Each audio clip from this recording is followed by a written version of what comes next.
Olá a todos, muito boa tarde e sejam bem-vindos ao Haja Saúde, os 5 minutos que estão na antena da Rádio Pública dos Açores, todas as quintas-feiras e sempre à mesma hora. Neste mês de maio temos estado a falar aqui sobre o contributo da enfermagem para a valorização da saúde. Hoje vamos fechar o bloco de programas dedicados a este tema e para isso mesmo temos connosco o enfermeiro Ricardo Dias, do Hospital de Santo Espírito da Ilha Terceira. Muito boa tarde, senhor enfermeiro. Muito boa tarde. No último programa já nos disse que os enfermeiros focam-se na capacitação das pessoas. Explique-nos em que medida isso se traduz em retorno económico para a sociedade. Portanto, em praticamente todos os contactos que nós fazemos com os utentes, encontramos uma oportunidade de promover, portanto, aquilo que se chama a literacia em saúde, que é a capacidade da pessoa lidar com os seus fenómenos de saúde. E este é um fator que aumenta a eficiência com que o indivíduo produz o investimento em saúde. Quanto mais a pessoa souber como deve intervir daquilo que são os seus processos de saúde, mais investimento ela faz. E muitos daqueles que nos estão a ouvir devem se lembrar, portanto, na região autónoma, por exemplo, num passado recente, assistiu-se, e alguns, como eu disse, que vão se lembrar disso com certeza, começou nos meados da década de 50, 60, em que os Açores, por exemplo, tinham uma grande mortalidade infantil e que se tinha agravado. Portanto, era realmente um problema de saúde pública. E conseguimos inverter. Neste momento a região autónoma dos Açores tem valores muito próximos daquilo que são as médias europeias, com intervenções de enfermagem, que foi a criação dos maternos, que muitos se lembram, em que o que essas enfermeiras procuraram fazer era essencialmente capacitar as mães que tinham as suas crianças, os seus bebés, como é que deveriam cuidar deles, como é que deveriam alimentá-los, quais os cuidados que deveriam ter com eles, e isso só por si, quando se aumentou essa capacitação das mães, conseguiu-se reduzir aquilo que eram as taxas de mortalidade infantil. Mas eu posso ainda falar num outro exemplo prático que é facilmente perceptível, portanto, o valor económico do trabalho de enfermeiros tem a ver com esta capacitação.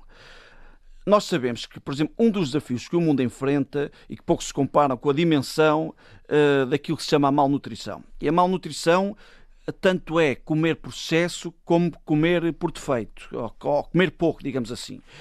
E basta dizer que este problema afeta 1 em cada 3 pessoas. Estima-se que seja a causa, portanto, associada a 45% das mortes em crianças. Portanto, esta malnutrição impede que as pessoas alcancem todo o seu potencial à medida que se vão desenvolver. E manifesta-se de muitas maneiras. Por exemplo, crianças com um fraco crescimento e desenvolvimento, são pessoas também, depois adultos, mais suscetíveis de ter infecções, ou são pessoas que comem muito, ficam com um peso excessivo, ou com risco de doenças crónicas, como caso de diabetes, hipertensão, devido, por exemplo, à ingestão excessiva de sal, gordura, também açúcar.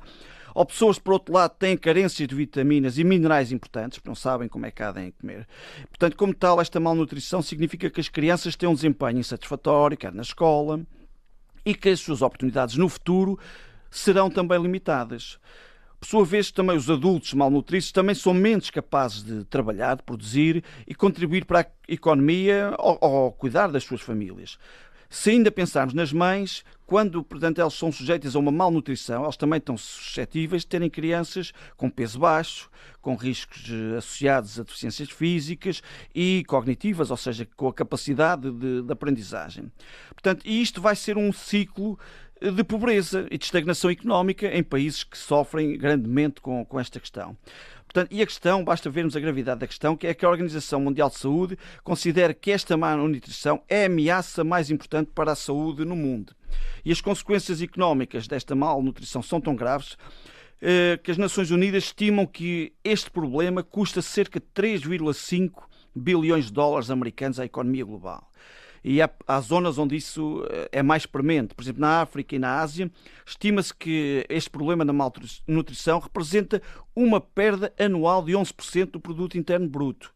Portanto, já estamos a ver a quantidade de dinheiro que estas coisas implicam em termos de custos.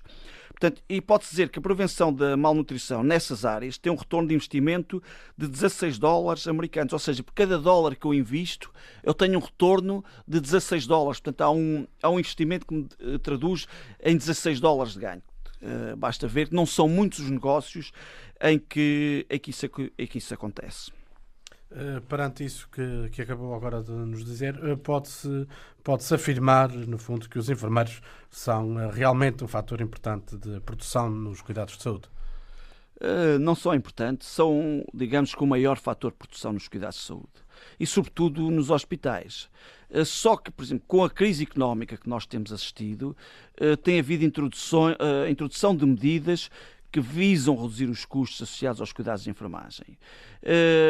E embora o seu custo seja considerado por uma necessidade operacional e a evidência científica também reconheça o papel na garantia da qualidade dos cuidados, muitas vezes isso não acontece.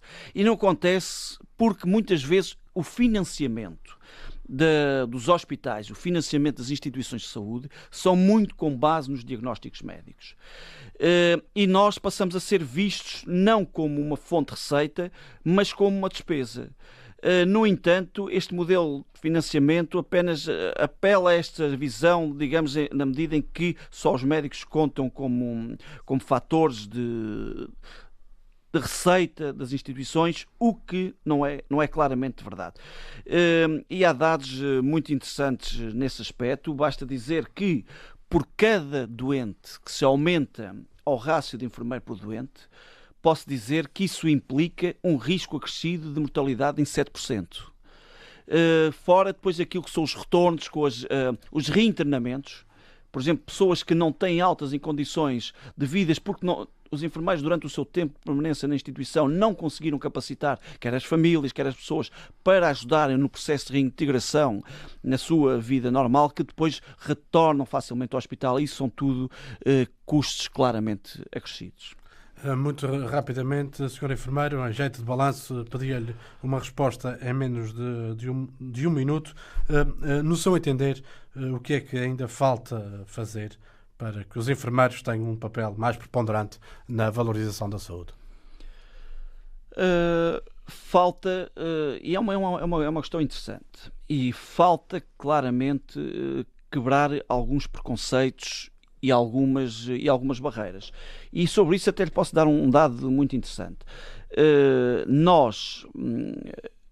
Isso são dados portanto, da Direção-Geral de Saúde, em que os enfermeiros têm o mais baixo rácios de enfermeiros por população. Ao contrário por exemplo, de outros profissionais, nomeadamente os médicos, em que tem um dos maiores rácios na OCDE. E outra coisa que é extremamente importante e que esse relatório aponta, que um dos problemas na saúde é que muitas vezes, e por isso nós no início do programa falámos em barreiras, os enfermeiros estão claramente a não serem aproveitadas todas aquilo que são as suas competências, muitas vezes mesmo impedido de as desenvolver. E esse é aliás, é um relatório de uma instituição governamental, portanto os políticos não podem alegar que não têm conhecimento. E esse relatório não é feito por enfermeiros, é feito por pessoas independentes.